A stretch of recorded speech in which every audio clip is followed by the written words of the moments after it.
Ladies and gentlemen, welcome to Hero Movie Podcast, your greatest source for superhero movie discussion in the multiverse. I am your host, Adam Portrais, and I'm joined by Sean Keenan. Don't call Heidi babe. And, of course, Bruce Leslie. I'm a prickly pear and play it again, Curly? Something like that. Ladies and gentlemen, we are here yet again to bow to the people that support us over at patreon.com/HMP, because every month we give them a list of films and they go, we want you to do this one. And we actually had a tie this week. So the tie was actually broken by how easy it was to acquire one of the two movies. I like it. So, and boy, oh boy, I don't know why. I know why this one is readily available, and maybe they're trying to hide the other good one. But we had a tie between Death of the Incredible Hulk, the made-for-TV movie there, and Barbed Wire. It was a 6-6 tie on that. So we chose Barbed Wire because I could find it online easy enough, and that's what we're reviewing today. So, yay? I don't know. But you know who gets to vote on that now? We got a new Patreon supporter. He's coming in at the $5 level. Get this name, Jamba Juicy. Come on, that's the best name ever. You're not going to beat that name. I told you, dude. I was like, there's no way you could beat this name. Jamba Juicy. Jamba Juicy is the best Come ever. on. Hey, So I've got one. good. I want to call him Orange Julius. Jamba Juicy. No, you're getting overruled by his own name, Yeah, Jamba Juicy. it's so good. I saw that. I was like, hey, we got a new Patreon. And we're going to give him a new nickname. Oh, no, we are not. That one's too good. No, They're that's beating too us to the perfect. punch. Beating us to the punch. Hey, man, if you can beat us to the punch with great nicknames with your Patreon stuff, by all means, I suggest How about you do it. Dirt Dog Houseman. I don't even know what that means. You know, why do we let Bruce out of the house sometimes? I'm thinking of places I would go buy stuff in the mall food court a long time ago. So there's Jamba Juice, Orange Julius, Dirt Dog House, Auntie Anne's Pretzel Man. Terrible. Let's go. Here's our new patron, Sears. Corn Dog on a Stick Man. Oh my gosh. But thank you, Jamba Juicy, for joining up in the Patreon. And of course, you'll be able to get our little humdinger episode. This week we talked about where James Gunn's going. We talked about maybe a little bit of what the heck's going on with Iron Fist being canceled. And Adam's got some podcast to pitch. So check that out, patreon.com/HMP. And we'll, of course, get to the movie you guys all voted on, I guess. Is the Big Loafer a national franchise, or is that just something in my local mall? I don't. The Big Loafer? Meatloaf. Yeah, the Big Loafer. Wait a minute. You've got a place in the mall that sells meatloaf?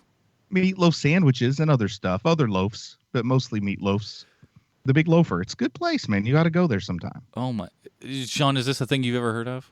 No, I've never heard of it. Sounds Guys, like you come gotta... visit me. You are in for the best mall cooked meatloaf you've ever had in your life. I don't doubt that that's true. It could be absolutely rancid, and I'd be like, you know what? Still the best one I've ever had. It's funny when that comes up, though, isn't it? Where every so often you're like, yeah, you know, like those stores, you know, and they're you know, Food Lion, the store Yeah. Food Lion. Like, it comes up every so often, you know. Some people, you know what I don't like, though, is the people that, like, you hear something, and then you're just like, well, I don't know what that is. What's that? You don't know what an Albertsons is? Like, I know that you don't have them in your area, but you should know what one is, or, pick another one. But that's Nobody beats the Whiz. Yeah, it's like people Fry's. just go like, Fry's is one that I get confused because I think there's a Fry's that's like a grocery store out west. And then I think there's like a Fry's Electronics in the Midwest. So sometimes I need a little context on which type of fries people are talking about. Are we getting CDs or burgers? What's going on? I don't know. So, but let's do this, guys. Let's go ahead and check the old H&P mailbag, shall we? Are you like playing that on your cell phone while it's in your pocket? What are you talking about? I'm playing that on the same thing. It's all garbage. Just shut up. This one comes from our good friend and Patreon supporter, speaking of which, Chad. Hey guys, been loving the show. I emailed because I wanted to hear your guys' opinion on the new DC streaming service, DC Universe. Do you guys feel at $7.99 a month that the service is worth the price?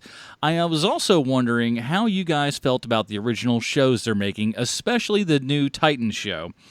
They just started airing once a week.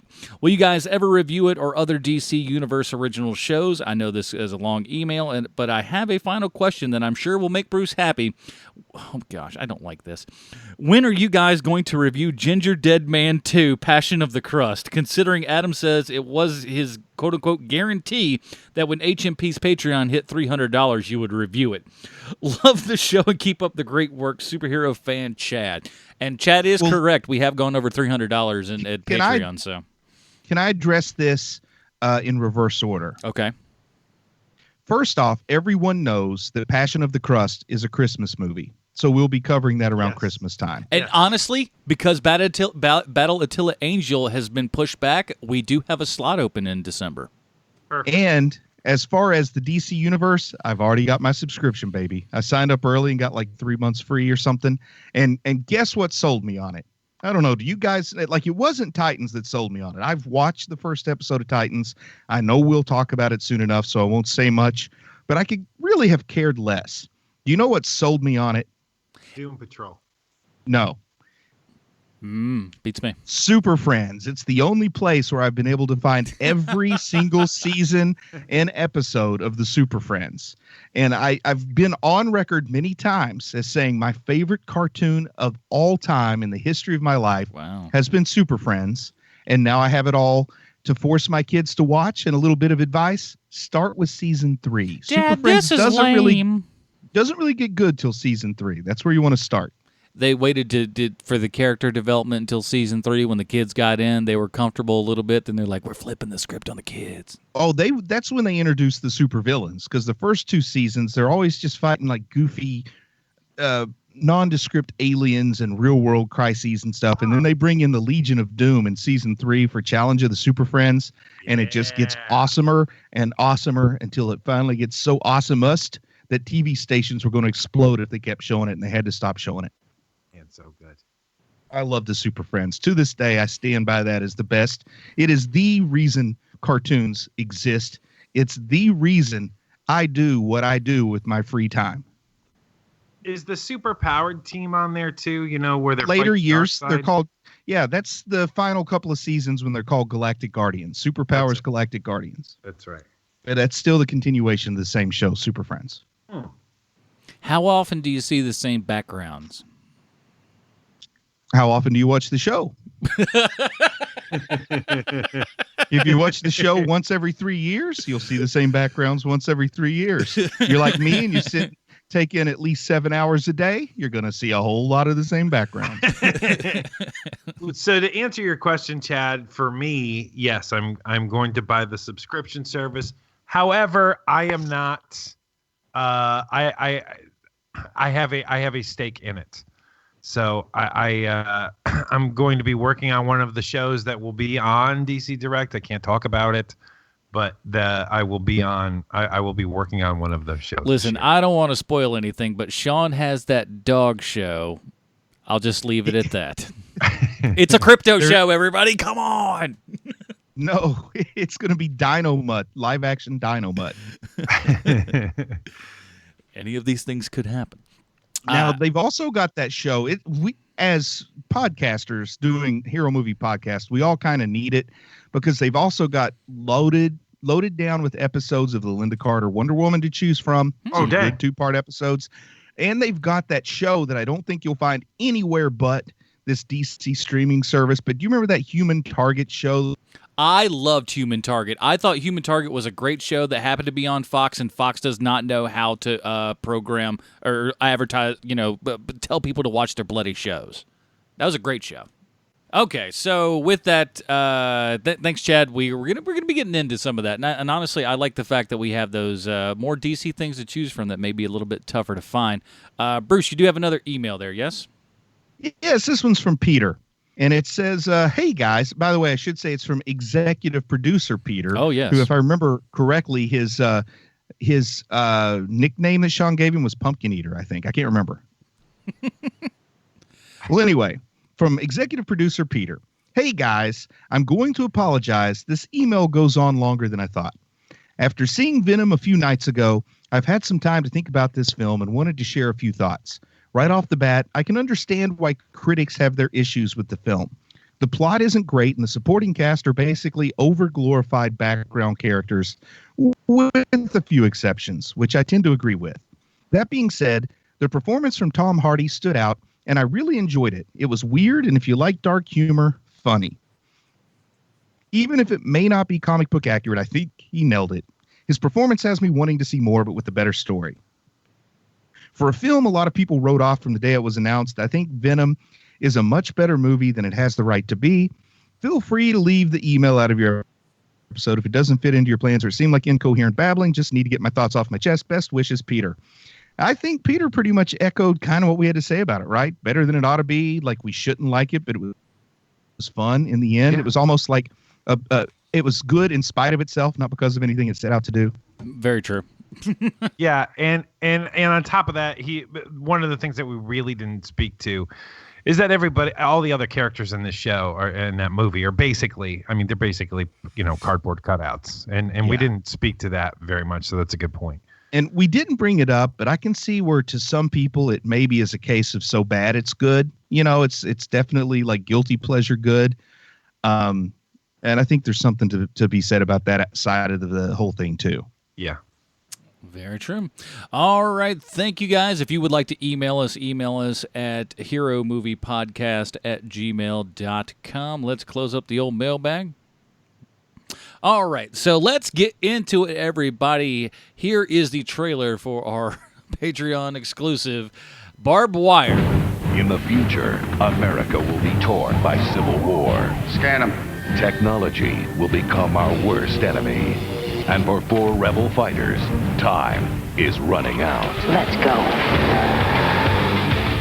From the producers of Time Cop and The Mask,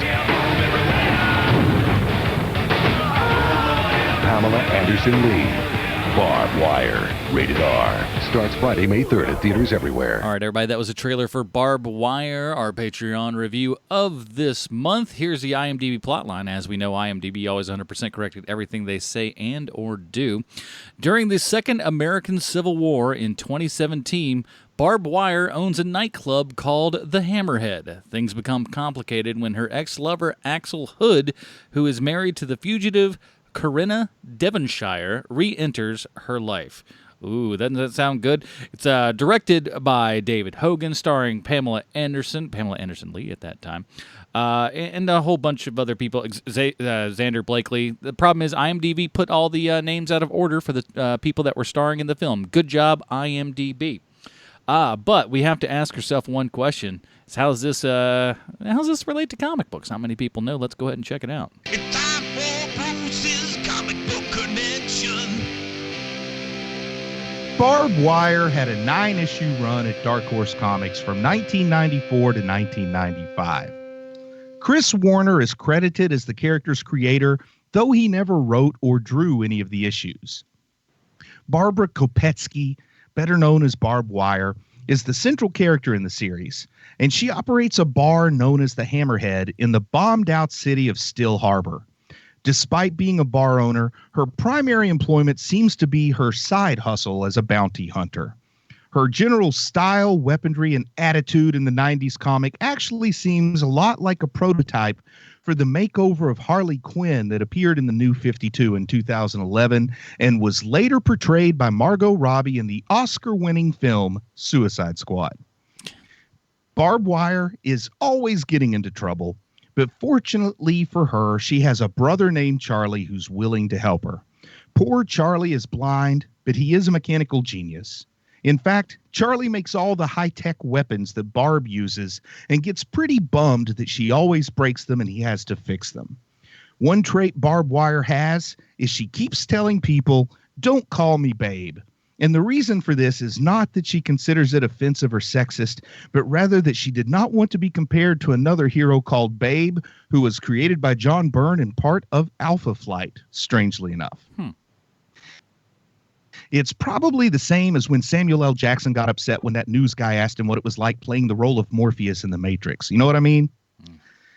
Now, as a bounty hunter, Barb Wire has chased many bounties in Still Harbor, as well as the nearby town of Arcadia. In Arcadia, she came in contact with the woman in white known as the Ghost.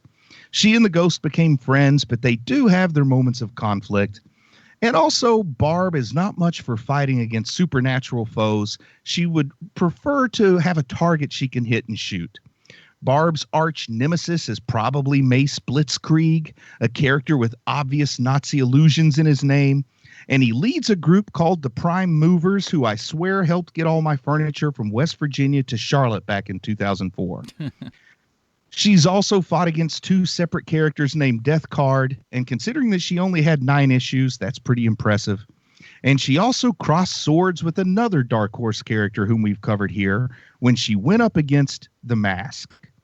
Don't ask me who won because I don't know. It was probably a tie. But the dearly departed comic book historian Dawn Markstein described the femme fatale character thusly: covered, but not too covered, with form-fitting leather, toting an arsenal of heavy firepower, riding a huge motorcycle, working as a bounty hunter, and sporting an attitude, Barb Wire seems typical of the bad girl genre that's been prominent in American comic books since the 1980s. Not as bad as Vampirella, perhaps, to say nothing of Lady Death, but easily badder than DC's Catwoman and perhaps even Marvel's Elektra. In fact, Barb's entire character seems to have consisted of little more than a collection of bad girl tropes, plus the fact that she doesn't want people to call her babe. Dawn also said, Still Harbor was a tough town along the lines of Sin City, only less so because it didn't have the unique talent of Frank Miller driving the sleaze. So, Dawn, I agree with you. Frank Miller knows his sleaze. Now, Barb actually had 2 middle names. One was Ludwika and the other Rose. I only mention this because she's one of the few characters to have a movie made about her and still have more middle names than movies made about her. I dare say, given the way the comic was a flash in the pan, we won't be seeing Barbed Wire 2 return to Still Harbor anytime soon. But if we do, I hope they cast Jane Lynch as Barb, because that just might be weird enough to get me curious about the movie. So here's to you, Jane Lynch, the true hero of this week's Comic Book Connection. You know, we don't talk about it, but a lot of times Bruce off air will just be like, boy, if I can get that Jane Lynch into some skimpy outfits and holding some guns, I'd be a happy, happy man. We're like, Bruce, that's not going to happen, but yet he insists, so. You guys would be buying tickets to Thursday night previews, and you know it. This is very true. So the year is 1996, and Pam Anderson is kind of at the top of her power at that time, I would say. Were you guys ever Pam Anderson guys? I mean, like, No. It's weird. She's an odd person. Like it's one of those weird things because they have a flashback in here where she doesn't have, let's be honest, her clown makeup on. She's got a little makeup on, which I also thought was weird for the army or wherever the heck she was. She's in fatigues, but still had some chance for a little eyeliner there. And very impractical hair to be wearing a helmet that's made to deflect shrapnel. It's weird, but you know. I don't think she's an ugly woman, but like she's an amalgamation of like pinup art come to life, I guess. Does that make sense? And yeah, and I'm not necessarily a big fan of Drew Pinsky, Dr. Drew from the radio and stuff, but he did kind of say, and he didn't mention Pamela Anderson by name, but he kind of said there was this weird thing in the 90s where women thought that the secret to looking really hot was to look like a man who was trying to look like a really hot woman. Yeah. Does that make sense to you guys? That makes sense. They like she's just got that. overdid everything. Yeah. They just kind of overdid everything. And I kind of see that a little bit. And I don't mean that nothing against people who make any gender choices that they wish to. You know, I'm not saying that. I'm just saying the look looked almost fake. It's like a woman doing a woman in drag. But yeah, I watched Baywatch for Hasselhoff. I wasn't watching it for Pamela Lee. But of course you did. But yeah, I don't know. But like this wasn't, and of course when this movie came out, everybody was like, oh, this is going to be a big thing, this R-rated movie and all this kind of stuff. Did anyone see it at the time?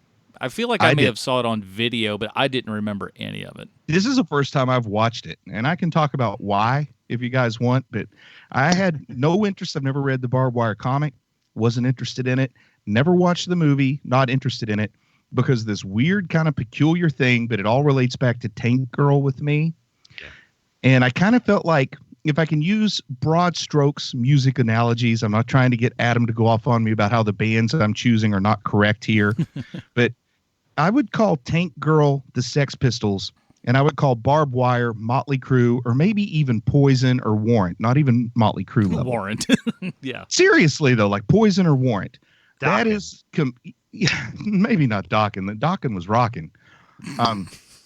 But do you follow me? Like, Tank Girl really had that edge. The Barbed Wire tried to take that edge, but also glam it up.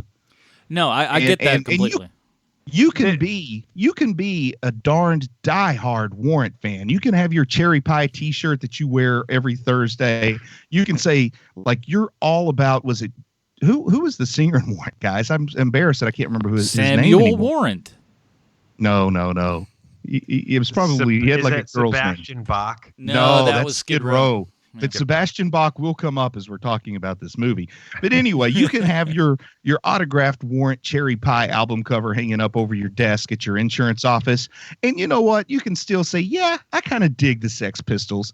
But if you're the guy that is all about the Sex Pistols, every nook and cranny in your house is dedicated to anarchy, you are not going to go to a Warrant concert. You know what I mean? Yeah. Right.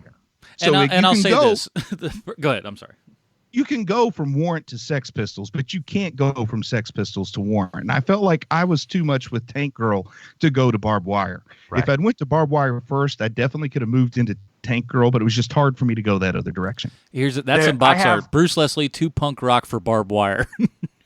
If I can go backwards for a second, because I want to bring this up. So if they do make a sequel to Barbed Wire, there's only one thing that will get me into the theater to see it, which is that you have not Pam Anderson playing her, but Lonnie Anderson playing her now.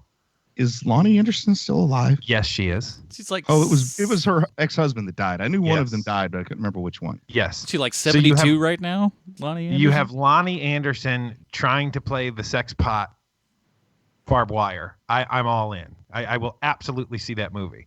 Now, there's a reason why I'm bringing this up, is that because Lonnie Anderson, and when WKRP in Cincinnati came out, I was too young to see it when it first aired. But I have watched it in repeats. And it's weird to me, and maybe it's just because of time, but I was never attracted to the Lonnie Anderson on WKRP. It was the other girl. Bailey. You were like me, man. Bailey. I was all about Bailey. Wow. Yes. And so there's basically 2 types of dudes, right? Like there's the guys, like those guys, yeah. Like there's the kind of guy that likes the Pam Anderson and Lonnie Anderson type, and then there's the kind that likes Bailey, and I am the type of guy that likes Bailey. You know what the best thing about Lonnie Anderson's character in WKRP in Cincinnati was? What? She was from West Virginia. Oh. I thought you would have known that. I don't, because the only time flags come up for me now, whenever I see a character is from somewhere, is either Charlotte or from Connecticut. It's the only time flags ever come up in my head with characters. Well, West Virginia is one of those places where you don't get a lot of characters that are from West Virginia unless that is their whole character, that they're a hillbilly. So she was one of those. Well, but yeah, she was one of those that was from West Virginia, but she was too pretty for her hometown. So she went to Cincinnati, which for people in southern West Virginia, that's the closest big city. And she made her way. Also, Chris in the Morning from Northern Exposure was from West Virginia. There you go. So it's 1996. David. Okay, so David Hogan. Let me see if this will surprise you guys. David Hogan, big music video director. Not a surprise. Not a surprise, but the guy's actually any chance he directed the video for Cherry Pie? No. Okay, just asking. Also, not the first director of this movie. No. They actually had a good guy, and for some reason they decided to, throw him off a bridge. Didn't like what he was shooting. So yeah, Adam Rifkin went down like a light there. But they were like, hey, let's get the guy who directed some Sheryl Crow videos. He directed a Prince video. Let's see, some Rod Stewart, Oingo Boingo, Kylie Minogue. He's done all kinds of crap. Well, what the producers basically wanted was they wanted a music video that was an hour and a half long, and that's what they got. It's interesting to me that they found a director who doesn't even have a Wikipedia entry. Like you, Bruce, I did not have any history with this character at all. I didn't read any of the comic books. I knew that she was a comic book character. I knew she was from Dark Horse. I had never read anything of Barbed Wire. It looked like a comic book that wasn't for me, so I never bought it. And in the movie, I remember seeing it when it came out to home video, but I didn't see it in the movie theater because that was it. But at the time, remember, we're in the phase of like The Shadow and The Phantom. Like they're making movies like that. And Not a good time for comic book movies, the mid-'90s. No. Did you guys recognize the name of the screenwriter? No. Eileen Chaikin. And Eileen Chaikin started off as a producer on The Fresh Prince of Bel-Air, and this was the next thing she did after The Fresh Prince, which seems about right. But then she went on in 2007 to find what I would call pretty big success with The L Word. Oh, wow. Yeah, she's one of the creators and frequent director of The L Word. That makes sense. But boy, very different from Barbed Wire. Yes. And it makes me wonder how this movie would have looked if she directed it, you know? Also true. What the objectification of Pam Anderson in this movie, it's so despicable. I mean, it really is. It's ridiculous. Let's take this for thought. Quick thing though, for example though, of that kind of thing, some of that also was her. The whole opening scene with her. I know. Yeah, that's all her. The wet dance. Yeah. I mean, we're getting chowder buckets. We're getting chowder buckets complete with the old oyster crackers showing in the opening credits. Okay. Very good job by you, sir. Oh my goodness. Very good job. It's Got to keep it clean.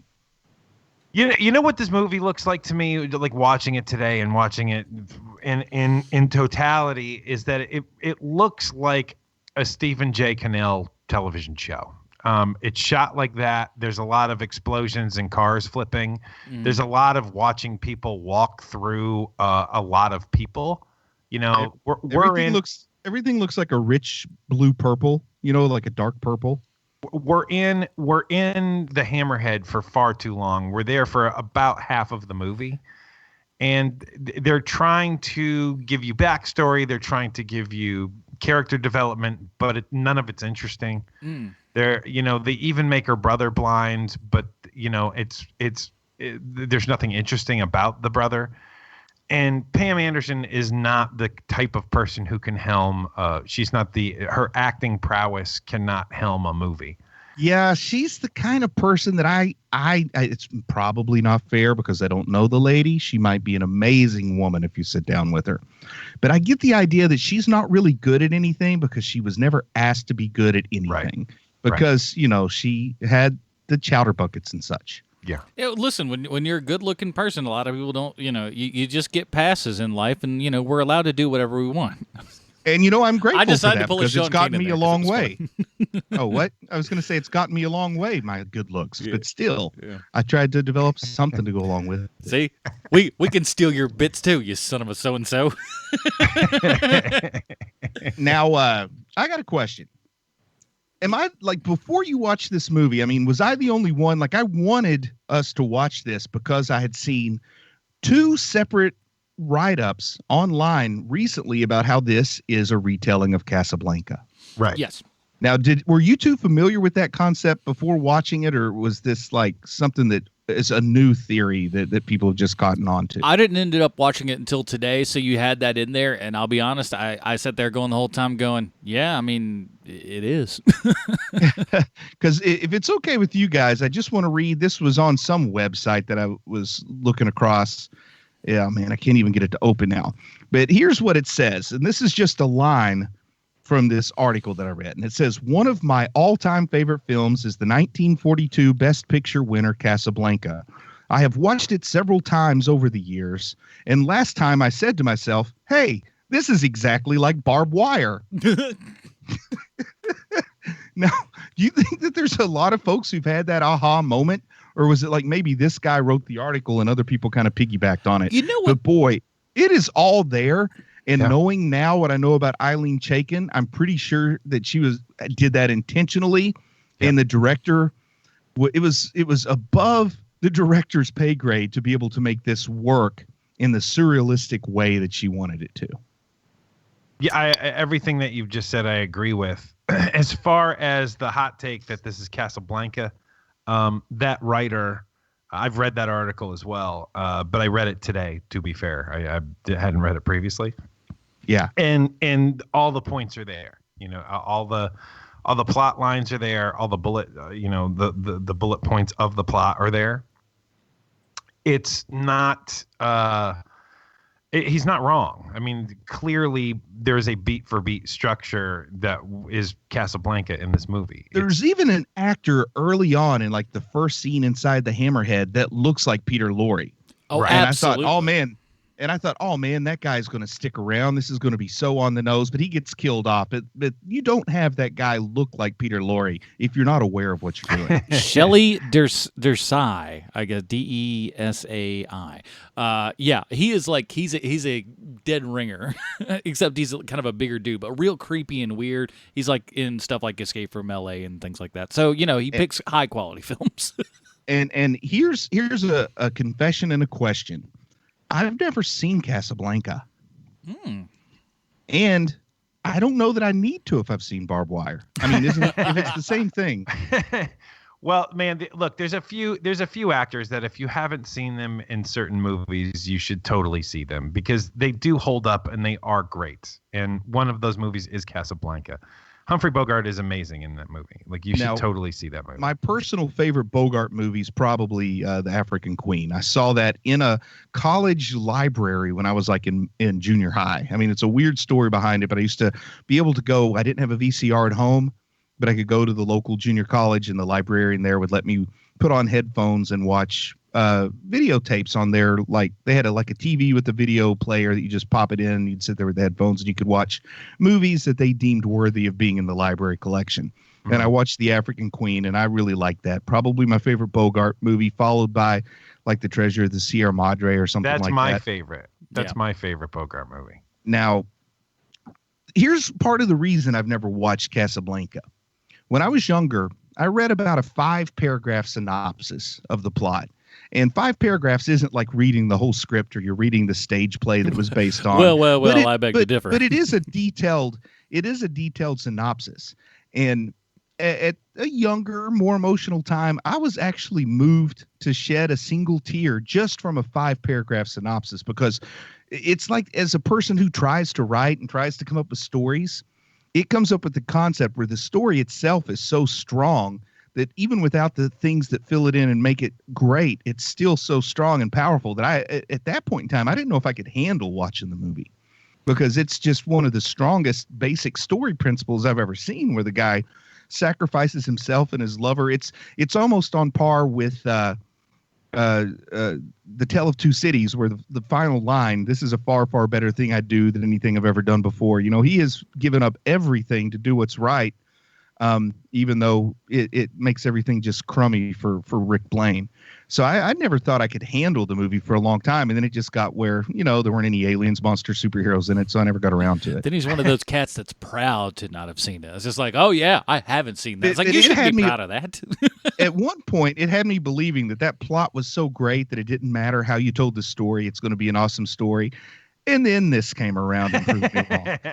Well, the other part to this, Bruce, that you have to keep in mind if you've never seen Casablanca is that Humphrey Bogart has just a coolness in that movie that is extremely hard to replicate. It's the difference between Solo, a Star Wars story, Han Solo, and Harrison Ford as Han Solo. I mean, it really is that big of a difference. And so when like there's an ease to him and a cool factor to him that it's just fun to watch him. And, do you remember this show on television in the 1980s that maybe lasted 6 episodes, if that, called Rick's Cafe Americaine, where they tried to make a TV show set in Rick's Cafe just before the events of Casablanca? I don't. It was awful because you can't recast Humphrey Bogart with anyone working in Hollywood in the 80s. No. But I do briefly remember that, so I'm familiar a little bit with the performance because I'd seen clips and there's a lot of promotion around that. But no, I have. Maybe I'll watch Casablanca. Is it on YouTube? I don't know.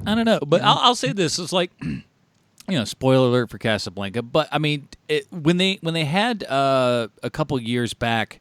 Many years back, I guess at this point, where they did like an AFI's like top 100 romance movies or whatever, and number one was Casablanca, and there were people around me at the time that were just going like, "I've seen that movie. That's not all that romantic." I'm like, a dude at the end says, "I know that." What I'm going to do is going to inevitably lead to my death, and I want you and this guy who ain't me to get on that plane and get out of here. It's just like, dude, it's for himself and the betterment of everything, is sacrificing himself and everything else around. I'm like, that's as true love as you can get, man, to be able to just be like, it's not going to be with me, but you're going to be alive if you go there. Yeah. That's huge. Yeah. I'd kind of like to see something, Sylvester Stallone, the patron saint of our little podcast here, he made a movie called Rocky about an aging fighter who was suffering from chronic traumatic encephalopathy, trying to find a little bit of love and happiness in the waning years he had left of a functioning mind before he totally lost it to pugilist dementia. And then he made Rocky 2 and Rocky 3. And I'm pretty sure in Rocky 4, he fought a robotic Russian that was powered by steroids. And then he made a movie called First Blood about a Vietnam veteran who's used up and thrown away by his government, just trying to find a little peace and solace in the American Northwest before a hick backwoods sheriff really triggers his PTSD and causes him to meet an end that's far less than what he deserved. And then he makes Rocky 2. I mean, Rambo First Blood Part 2, where, he goes back to Vietnam and kills a bunch of people before turning around and killing the U.S. government. And then he makes Rambo 3, where he goes and actually helps the Taliban defeat the Russians. And then he goes to Malaysia and just calls himself John Rambo and blows up more people than had ever been blown up on a movie screen at that point in time. so many 50 caliber bullets at point blank range. I would like to see Casablanca 2, where Humphrey Bogart is suddenly a commando who's like got camouflage paint on his face and like an old whatever kind of machine gun, a carbine machine gun or a Tommy gun or some World War II era weapon, and he's like running around behind the scenes in Nazi Germany trying to rescue Ingrid Bergman and get her back from the guy that he sent her away to be with or something. You know what I mean? And in the process, he like shoots Hitler and saves all the POWs from concentration camps and stuff. You hear that, Robert Zemeckis? You've got your new movie. But you gotta have bogey for it to work. Well, that's the thing. Robert Zemeckis could get you a realistic enough bogey that you'd buy it.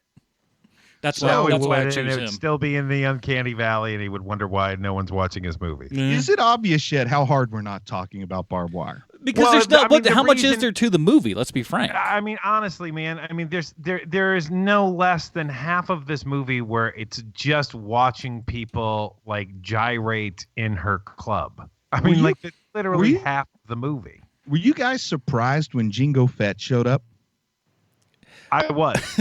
I was too. I had no idea he was in this. To see Django, and not only is Django in it, but Django is the biggest bad A in the movie, which I also did not expect to see either. He's Ingrid Bergman. Yes.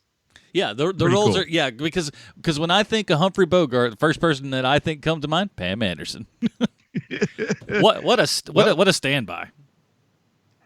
Yep. So at what point? What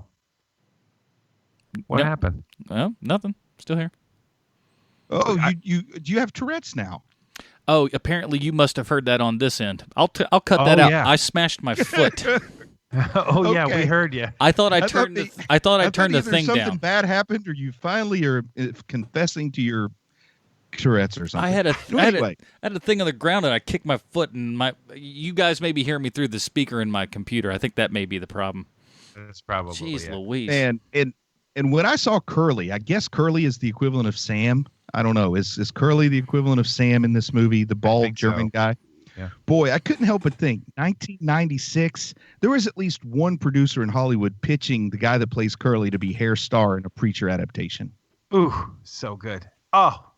And it got me to start playing a game. Like, forget about looking for the comparisons to Casablanca here, because that's a pretty easy game. I started trying to think how many members of this cast, if made by the same production crew, the same director, same screenwriter, same production designer, going for the same look, making a really bad Preacher movie, how would I recast these people in Preacher roles? Now, one was easy for me. Because how long have I been saying that TC should be Clint Howard? Oh yeah. Yeah, good old Clint Howard showing up in this, and it really goes to show you that Clint Howard just kind of Much gets bigger role than he usually has. Yeah, not too shabby, but also very Clint Howard, and I love that. And the best I could figure, the guy where the dog. Remember when the dog came down and bit the guy on his wedding tackle, and then she told him to sit and roll over and stuff like that? Yeah, I guess that would probably have to be Jody. You know, he's kind of like the biggest guy that's in the movie. I don't know who Jingo Fett would be, but I think Spike. You remember the lady that played Spike that had the weird voice modulator, and she was the leader of the Resistance? yeah. What was that all about? The voice thing? I don't know, but she's your tulip. Well, that's in weird this movie. that's weird for weird's sake. I've been saying this a lot lately, but this movie really feels like the most 90s movie ever. Yes, and I felt like the people who made Blade watched this and knew what to do and what not to do. You know what I mean? Because there's like elements of this in Blade, but Blade works better than this. Oh, for sure. This movie is so 90s that it opens up with not even the original, but a cover of Word Up by Cameo, but it's a cover of their song. Like, that's how 90 this movie is. It has Word Up in like, it. in the 90s, now, I'm not saying in real life, but in the 90s in movies and television, you could have a bar that looked like a heavy metal bar, but played a remake of Cameo's Word Up with a black DJ in the booth and a guy with a country accent sitting at the bar. You know what I mean? Like this is the weird thing that existed in the 90s, only in fiction, but it existed such that a guy from a small town like me thought this was what every bar in LA and New York was like. And when we first meet her brother, Charlie, I really did have to pause for a minute and see, was Sebastian Bach playing her brother, Charlie? And it turns out this actor's actually a pretty cool guy. He just got stuck with a role that wasn't right for him, maybe. Right. I don't know, but he's actually done a lot of good smaller time stuff, that he's done a really good job at. I don't know what this says about the guy, but I think it's worth noting he's the only male to be cast in a major stage production of Peter Pan as Peter Pan. Usually it's women in the tradition of Mary Martin. So he was like the only male to be cast in that. He has been in an openly gay relationship with the same guy since 1990, 27 years with the same person, something none of the three of us can say. No, that's true. A lot of stage work. A lot of stage work, a lot of small parts in small things, a lot of movies that have like two titles, which, is like the direct-to-video didn't work, so we give it a new title and try it again. But a really cool guy, man. He's like trained, he's from Massachusetts, trained in like a British acting school. A really, really cool guy that is probably awesome on the let's say like the off-Broadway professional stage actor level and maybe character actor bit part sort of thing in movies, but he probably wasn't right for this role, or at least this movie. But a really cool guy when I looked into it, because like I said, I had to make sure that wasn't Sebastian Bach. And I think his name's like Jay Northcutter or something like that, or Nosewater. It's a weird name, but he's a good guy. I learned a lot about this guy. Now I'm like a fan of him, even though I don't really like his performance here. Jack Noseworthy. I was close when I said Nosewater. You were close. But I tell you what, if we were bringing up, if this was another show, this would be his shameful paycheck for sure. And according to this cast list, Zeus was in this, but I didn't see Zeus. He's the bouncer at the beginning of the movie. Yeah. I totally missed Zeus. He's got like 1.5 lines. At what point for you guys did you realize that this movie was going to be awful and hard to get through? When I saw the oyster crackers at the beginning with rain falling all around them, like I knew, oh boy, they're trying to sell us on the skin because there's no plot in this thing. Yeah. Yeah, I think it was like just after that when you really, I think, after about 5 minutes where you just go, so we're just going to just be on these really goofy, horrible looking, shoddy sets, huh? Okay. At least in the second half of the movie, they went on location, for crying out loud. Yeah, all the Hammerhead stuff looks like a mostly empty soundstage where they put a few things up for effect and don't try that hard to actually make it look like if you got a lot of flashing lights and a lot of things moving out, you cut quick enough, don't nobody know no different. Yeah, it's true. Let's get, I need to ask this question because I can't figure it out myself. It's one of two things in my head. So with this movie's own malarkey, within its own plot, right? So there's a second American Civil War. So there is one last free city, which is the city that this movie takes place in. So what is the Civil War? Who is fighting whom? Somebody's fighting the government, and I'm guessing that whoever was fighting the government is who took over. I have some thoughts on this. First off, it's set in 2017. Did you guys catch that? Way in the way future of 2017.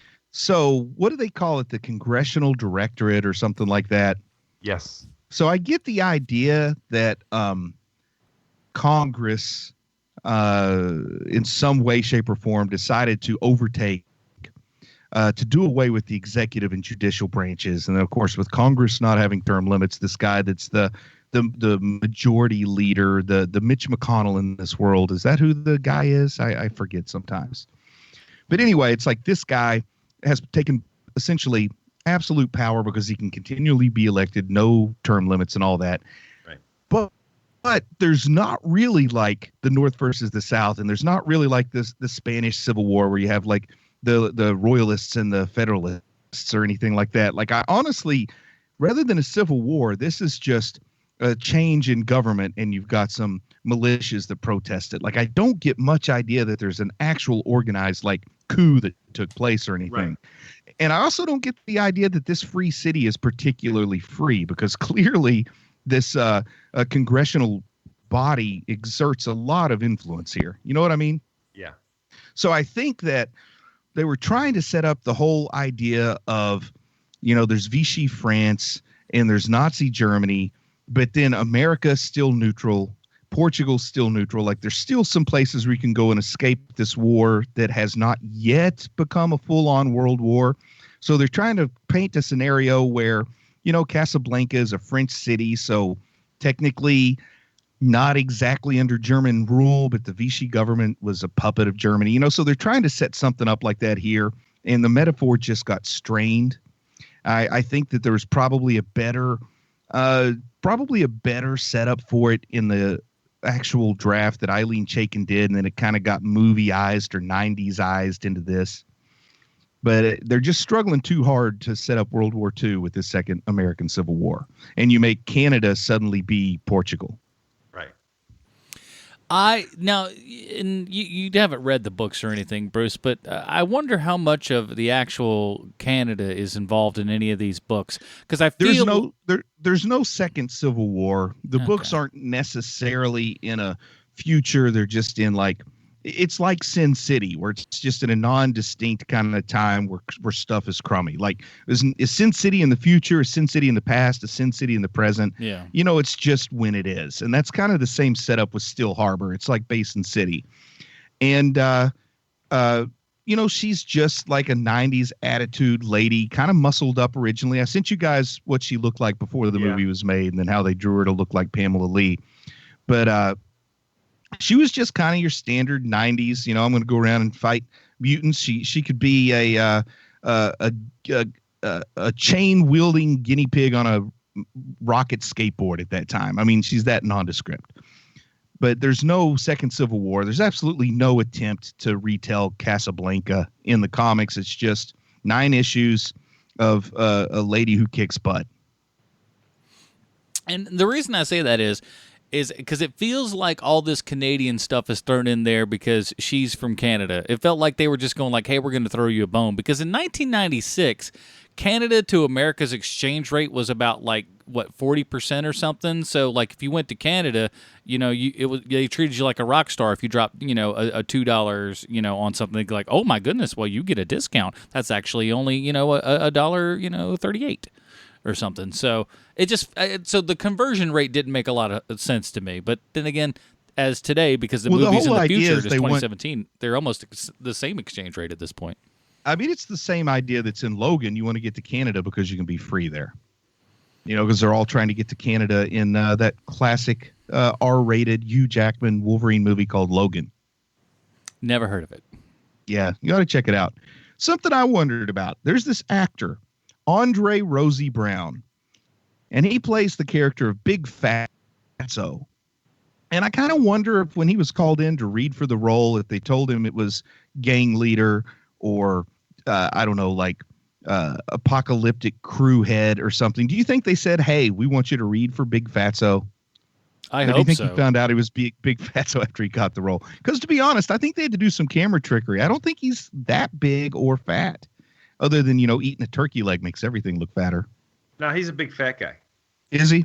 Yeah, in real life. Has he done other work? I'm not familiar with him, and he seems like he has a memorable appearance. Yeah, he was in some Fresh Prince of Bel-Air, according to this one picture I'm looking at. He looks like he's bigger than James Avery. I'll give it to you that way. That's what I was going to go with is, man, if you're going to Fresh Prince of Bel-Air, why not get James Avery for this? He's bigger than James Avery. He's in Throw Mama from the Train. He's in Kingpin, Big Fat Liar. He's in My Wife and Kids. Yeah, he's done a lot of stuff. Decorated actor. But here's the thing, too. He's basically the Sidney Greenstreet of this movie. Yep. And I've got a question. I mean, would you guys disagree if I said out of all the possible gangs you could join, aren't junkyard gangs the best? Like, yes. If I had to be in a gang, I'd rather be in a junkyard gang than a motorcycle gang or a punk rock gang or something. The junkyard gang, it's a good place for creatives like us. You could put like a lot of like, I mean, just the fort potential alone, just unparalleled. And who knows what you're going to find. I grew up loving Fat Albert in the junkyard gang, so I think I could really like adapt well. I grew up being prepared to be in a junkyard gang. Bruce is over here going, I get Dumb Donald. And they're like, come on, dude. You want to hear something crazy about Andre Rosie Brown? Please. Yeah. He was on the police force. He started in Billings, Montgomery, and then Seattle, and then he joined the Inglewood Police Department in California, where he served for 14 years until 1998, and then he became an actor. Huh. Wow, that is very cool. Yeah. Do you know what they called him when he was was it Billings, Montana? I'm guessing it's Billings, Montana. Wow, because he was probably known as the black guy. Probably. Have you ever been to Montana, guys? I have not. I did a report in 7th grade on Montana, if that helps. It wasn't very. The population wasn't so diverse the last time I was there, but it's been a long time. It from my report in 7th grade did seem like an awful lot of white people and farming. And, boy, if you'll allow a fool another indulgence here, I can remember when they were making the different state quarters. I saw some sort of parody state quarters, and like the design for South Dakota was, South Dakota, we have a black guy now. And then North Dakota's quarter said, did you hear about that guy in South Dakota? And also, do you know the story about North and South Dakota? Like why they're two states? Because it was once just Dakota, but like they had such a small population that they had more, you know, they had 2 senators and only 1 like congressperson. So by dividing into North and South Dakota, they got 4 senators and 2 House of Representatives people between them. So they significantly increased their federal political influence by becoming 2 states that still pretty much acted like 1 state. Yeah, you don't mess with the Dakotas, see? Kind of a weird story, if you ask me. Pretty weird. I don't know what this movie is trying to do. I'm bored with 3/4 of it. It's a lot of mindless action. Sure, some stuff blows up good here and there, but when you don't feel anything for any of the characters, what does it matter, right? And I'm surprised she didn't ask me a single question about retina scans or contact lenses. Oh, yeah, that was another thing I was thinking about, but I don't write things down. But yeah, so they do all this stuff, like it happens in first of all, it happens in 4 seconds. We can write off the future on that. But what say you, Bruce? How possible is this? Man, the retina is in a very different location than where contact lenses are placed. There's a lot of problems with retinal scanning, whereas iris scanning actually works a lot better. Scanning the iris, the iris part doesn't sound awesome, Bruce. Yeah, retina sounds awesome. But to scan a retina, you have to go through the pupil and hit the back part of the eye. That has a lot of problems, difficult access. Contact lenses that would sit on your eye could put fake stuff around where the iris is, but you can't really put fake stuff in the middle or else you wouldn't be able to see. Just doesn't make sense anatomically. The whole idea of retina scans don't really make sense. Retinas are far easier to manipulate than the iris is, but the whole idea of a retinal scan is kind of Hollywood malarkey in my opinion. But also that McGee movie about the 3 ladies that worked for Bosley, they pulled the same gag, and it bugged me that you could use a contact lens to pull a retina scan. But aside from that, what really gets me is at the end, at the reveal, when they say, what did she do with the contact lenses? How did they disappear? It turns out she's wearing them, and she just pulls them off and throws them in the lady's palm and expects her to put them back in her eyes. Would either of you guys ever consider taking contacts straight from another person's eye and onto yours? Or that at least kind of rinsing them off first or something? That grossed me out. I've chewed a girl's gum before. Does that count? Somebody's jacket that isn't mine. I could, if I'm really hungry, I can use another person's false teeth, but that's where I draw the line. Yeah, I'd have to at least spit in them, Yeah, it's just the weird idea of pulling somebody's contacts, particularly because I've seen some less than clean eyes in my life. And I would imagine, now, you tell me, is that a thing that happens? Do people just go like, well, I had to let Jenny borrow my contact lenses for the weekend because on account of hers didn't come in the mail? I have run into people who have bought used contact lenses. Oh, geez, Louise, all right, people. We're all right. Let's we're shut done. it down. We're done. Shut her down. But the contact lenses take the place of the travel documents from Casablanca. Exactly. And just in case you had any questions, boy, if they don't set up the dark light, misty airplane that even has like the old fashioned, we have to walk down the runway and climb up the stairs instead of the modern gate. I mean, boy, if they don't try to reproduce that airplane scene in case you didn't know what they're doing here. Yeah, the only thing that's missing is I believe this is going to be the beginning of a beautiful friendship or whatever. Which, by the way, when someone says things like that or like it's going to be smooth sailing from here on out, you can pretty much be sure the worst is about to happen. Yeah, I was just waiting for you're going to regret it. Not today, not tomorrow, but soon, but for the rest of your life. Only how would Barb Wire say that? You're going to regret don't know this. It yet. If you stay here, if you stay here, you won't know how much it sucks, but you'll know it sucks. I got bad news for you. If you stayed in the movie this long, there's no way the theater's going to give you your money back. I like that one. We're at the end. You've already gone through. It's tough. It's over. But then, unlike Casablanca, they totally undermine the point of her sacrifice by her also having her own way out. So she didn't really do any favors. She goes, it's like, oh, you shouldn't. I didn't. I already had my gold card. I got this crazy debit card, which I guess was like a brand new thing mid-90s. I don't remember when debit cards came in, but they acted like that, like, oh my goodness. Hey, it's a debit card. It's the same as cash. Like they have to tell you. Solid gold debit card with $750,000. Like they won't take that in Canada. Get out of here, you bunch of schmoes. Well, we've gotten to the end of this movie, but not to the end of the program. No. That's where we have to ask ourselves, how does this movie relate to one Sylvester Stallone? Thank you, Adam. I have a prepared statement. Mm-hmm. Walt Disney knew him by name.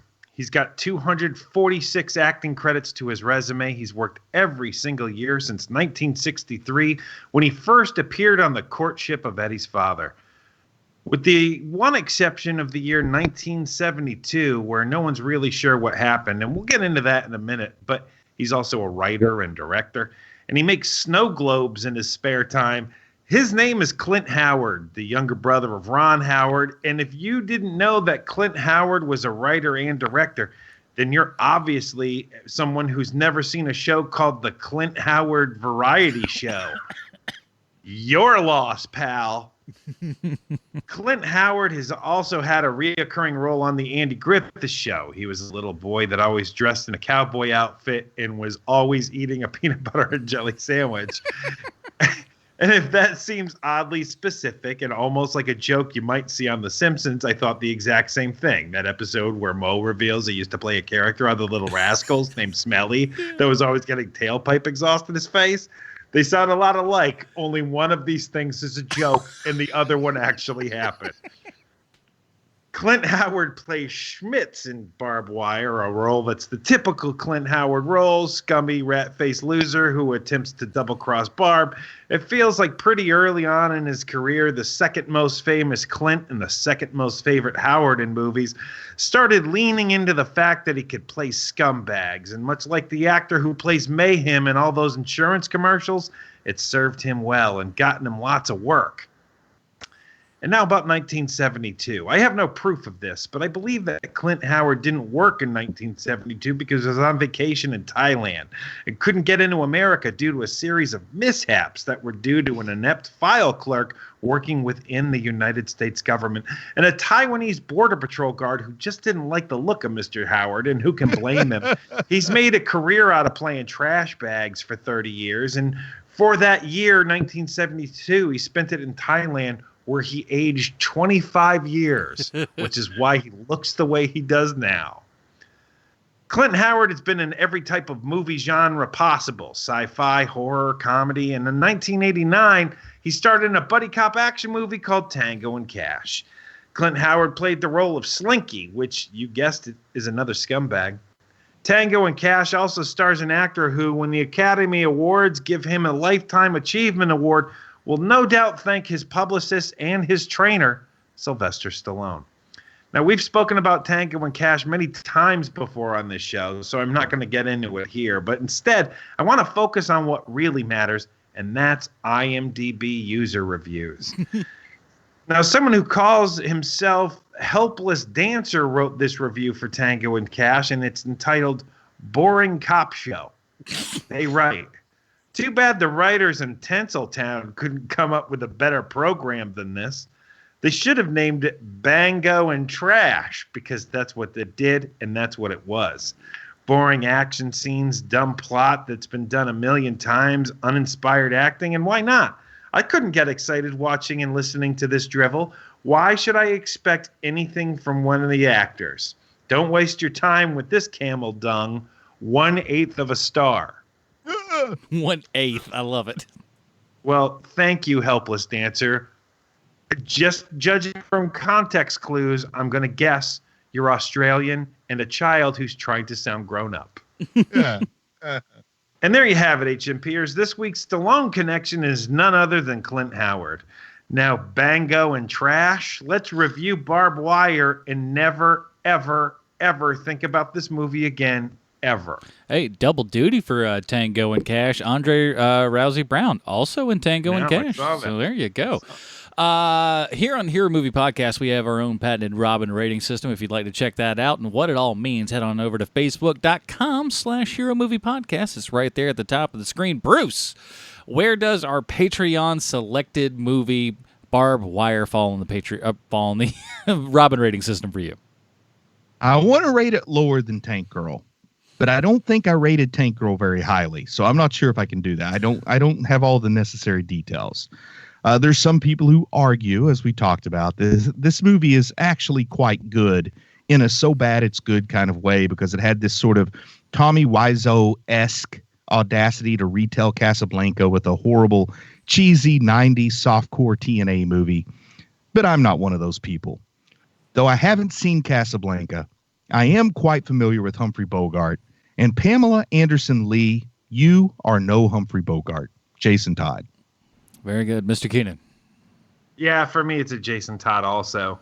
For everything that Bruce just mentioned, but also, I love movies that I know I've said this a million times. I love movies that are bad, but like there's something great about how bad they are. And this isn't that movie. This movie is boring. It's very boring. You know, if you are going for it and you are earnest and you're going for it, I am all behind you all the way. This is not that movie. This is a cheap grab to try to get some money for people who are who don't know enough to know. Don't watch this movie. Yeah. I hate this movie, so it is a Jason Todd for me. The only way that I could really recommend this movie would be like I was watching Adult beverages. No, no, it's not where I was going. I was actually going to say if the Riff Tracks guys did like one where they had like you did this and like one in the theater where people came in and you could all just laugh at how bad this is while they joke through it, that might be worth it. Other than that, Agreed. skip this altogether because it is it's hot poop, man. It's no good. If you're looking for a good movie to watch while you shovel down a bucket of chowder, this is the one. No kidding.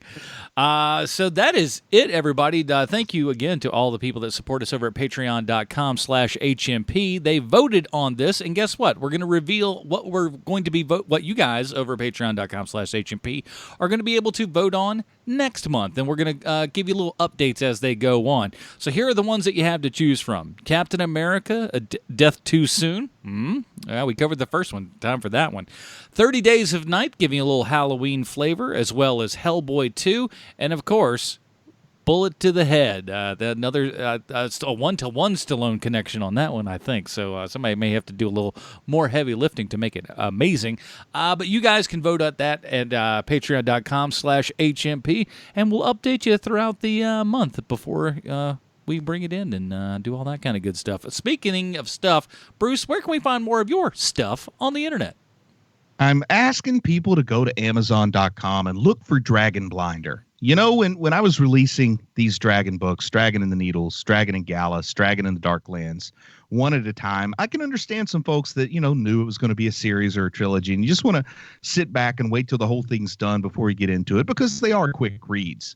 Well, here, now you can get Dragon Blinder. It's an ebook only, no print version available yet. But Dragon Blinder is all 3 books collected as if it's one long epic story, about 200,000 words, which makes it about 1/2 to 1/3 the length of a Stephen King book. So it's nice and long. And you're not going to get through it in one setting like you might the first 2 books, which were a little shorter, but you can still get through it in a weekend or 2 or a nice long trip to the beach. So go look for Dragon Blinder, the Lump Adventures Omnibus, on Amazon.com. The ebook is $3.99. It's pretty significant savings over buying all 3 of the books individually. And on to the man who defines the word omnibus, Sean. Wow. Thank you, Adam. I don't know what that means. I'm the human equivalent of omnibus. Thank you. You can reach me at Hero Movie Sean on Twitter or go to dogeatpod.com. And, of course, over at the Film Find, I've been doing for my Patreon supporters over there 31 Days of Halloween Horror, where I've been doing a 5-minute review of a different horror movie every single day this month. Because I do nothing. And there'll be a new shirt for people over that want to support Hero Movie Podcast as well. And, of course, we're going to be sending some stuff out to the people that are in our top $40 contributing levels right now. So thank you, guys. And thank you, Patreon people, because, honestly, this show goes on because of you fine folks. Next week, I have to pull up my calendar because my brain just took a holiday. Bruce, do you have I think you said we were going to talk about Titans. Well, we can do that, but it looks like at this weekend, Daredevil Season 3 starts, boys. Oh, yeah. Yeah, maybe Titans was the week after that. I think we're going to do some Daredevil, everybody, because, frankly, I've been looking forward to that. Man, that thing has been sitting there for a while. They've been planning this one out, so I honestly, it's either going to be horrible because they've been trying to redo a whole bunch of stuff, or it's so good that they've had so much time to polish and, get everything perfect. I'm hoping it's the latter. Looks like, are we going to do the whole season or are we going to break it up? Let's talk about it off air. We'll talk about it off air. Idea. So we're going to at least review some of it, if not all of it. And you know what? Out. It's that time of year again. In 2 weeks, guess what? The Crow. Oh, the Crow. We're back, and I'll finally have an excuse to tell about my pickup truck ride with James O'Barr. Oh, man, All right. let me tell you. Just buckle in. October's going to be one of them months, everybody. So that's it. Join us next week when we're talking a little bit of Daredevil Season 3 for Sean Keenan, Bruce Leslie. I'm Adam Portrais. Stay super, everybody. Bye, Marty and Evie. Y'all pretty ladies around the world got a weird thing to show you. So tell all the boys and girls, tell your brother, your sister, and your mama too, 'cause we're about to throw down and you know just what to do. Wave your hands in the air like you don't care. Glide by the people as they stop to look and stare. Do your dance, do your dance, do your dance quick, mama. Come on, baby, tell me what's the word. A word up. Everybody say, when you hear the call, you got to get it underway. Word up.